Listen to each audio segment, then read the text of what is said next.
अग्नि को अपने में समाहित कर लिया और इस तरह से वायु आकाश में उड़ गई।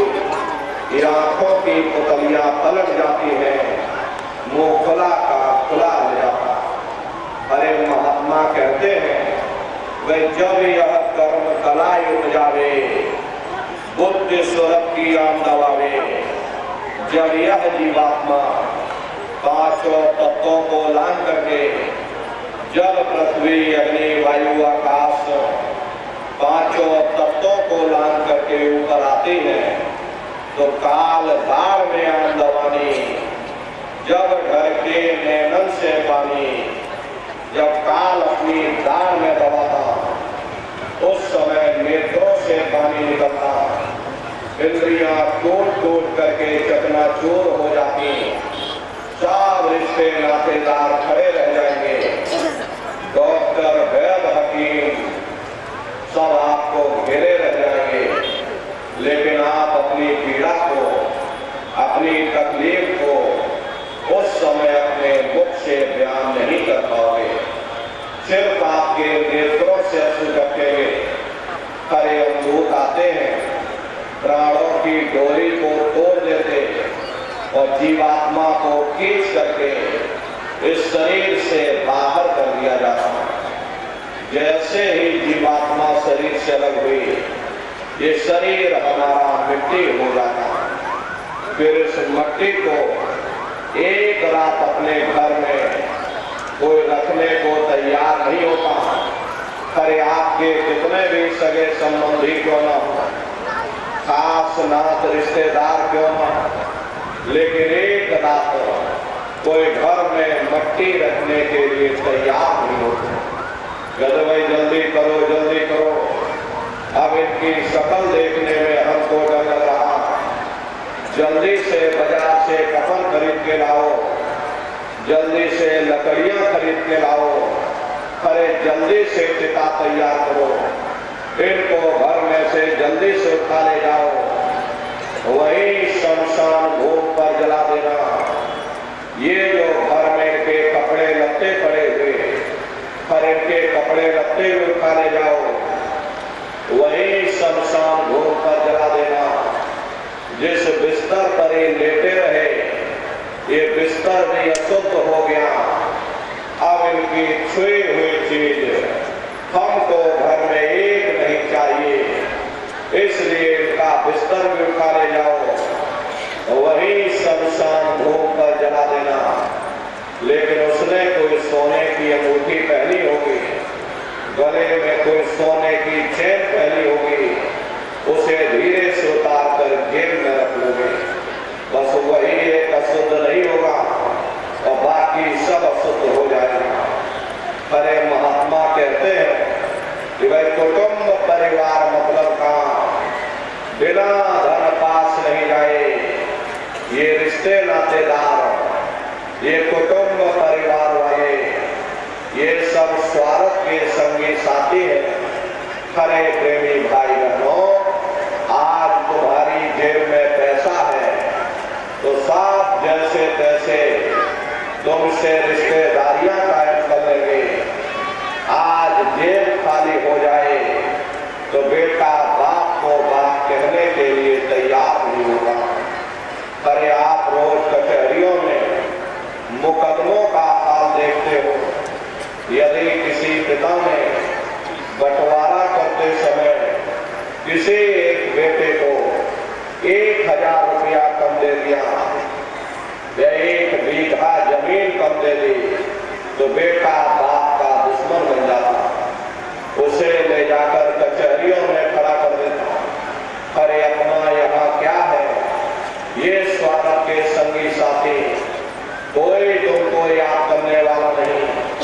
13 दिन बाद 13वीं मना दोगे, लड्डू पूरी पकवान बना करके खिला दोगे, वो भी इसीलिए बनाओगे क्योंकि समाज क्या कहेगा, नात रिश्तेदार क्या कहेंगे, तो अपने मान सम्मान को बचाए रखने के लिए थोड़ा बहुत खर्चा कर लोगे, फिर जाने वाले को कोई याद नहीं करता। अभी बूढ़े बुजुर्गों से पूछा जाए कि क्या तुमको तुम्हारे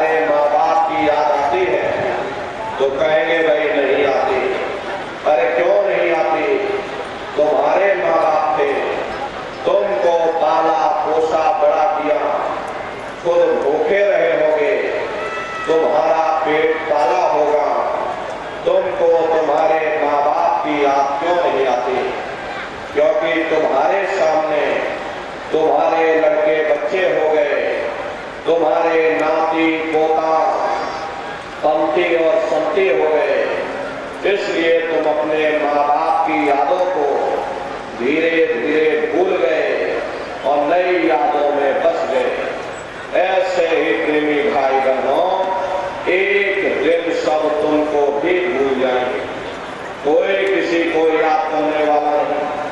ये कहानी तो शमशान भूमि पर समाप्त हो गई। उधर देखो क्या होता, तुम्हारी जीवात्मा को ले जाकर के ऊपर धर्मराज की कचहरी में पेश कर दिया जाएगा। वहां पलक झपकते ही तुम्हारे अच्छे बुरे कर्मों का हिसाब किताब हो जाएगा। धर्मराज तुमको सजा सुना देंगे, ले जाओ इनको फलाने नर्क में डाल दो, क्योंकि मैंने इनको मौका दिया था जब ये मां के घर में उल्टे लटके हुए थे। उस समय उन्होंने मुझसे प्रार्थना की थी कि हे मालिक, मुझे एक बार मौका दे दो, मुझे एक बार मनुष्य शरीर दे दो, हम भजन करेंगे, भक्ति करेंगे, हम अपनी जीवात्मा का कल्याण करेंगे।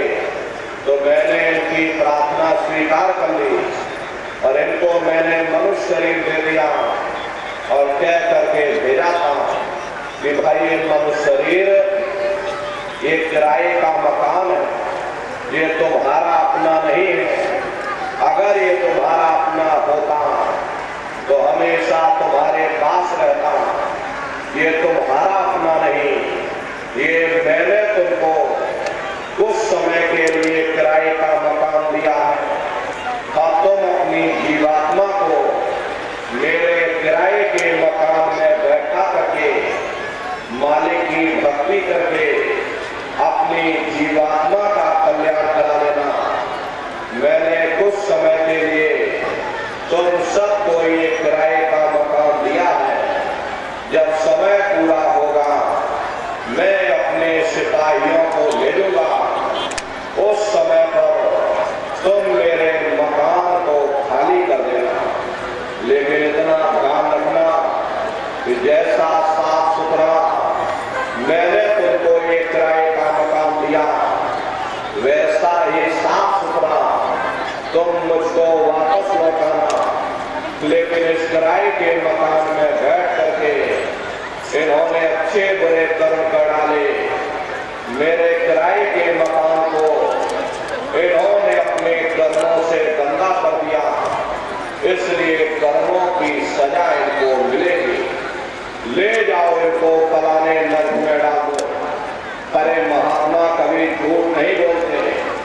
महात्माओं ने जब साधना किया, साधना करके जब ऊपर गए और ऊपर जा करके जब उन्होंने नरकों का हाल देखा तो हमारी आपकी जानकारी के लिए उन्होंने धर्म ग्रंथों में लिख दिया कि लोह के खम्भ तपत के माही और जहां जीव को ले चिपकाई वहां लोहे के खंभे अग्नि से धधक धधक कर लाल हो रहे।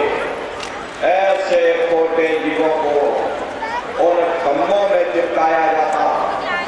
जीव हाय हाय करके तड़पता है। तड़प तड़प जीव जुलम बुखारी